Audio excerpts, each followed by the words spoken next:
Sa mga ganitong klaseng lugar, nagkakaroon ka ng pagkakataong makapag-isip, makahinga, at malibang ng kahit ilang araw lang.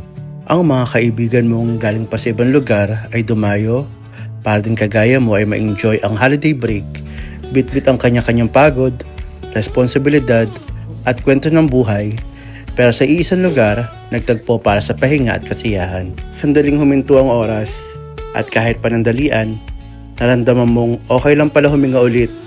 Yung tipong wala mo nang iniisip na deadline, problema o responsibilidad.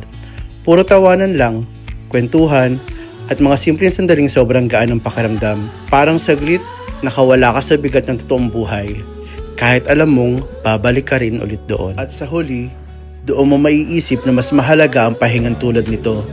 Hindi lang para mag-enjoy, kundi para makabalik ka sa buhay na mas malinaw ang isip at mas may lakas ng loob. Dahil ang pahinga ang nagbibigay lakas para ituloy ang mga responsibilidad at pangarap sa totoong buhay. Hanggang sa susunod na pagkikita, tuloy lang sa buhay, tuloy lang sa pangarap. Babay na sa kanila, balik na sila sa Riyadh. Bye! At hanggang yan lang ating misyon kwentuhan dahil sa Sony TV. Laging kasama ka. Bye-bye and God bless.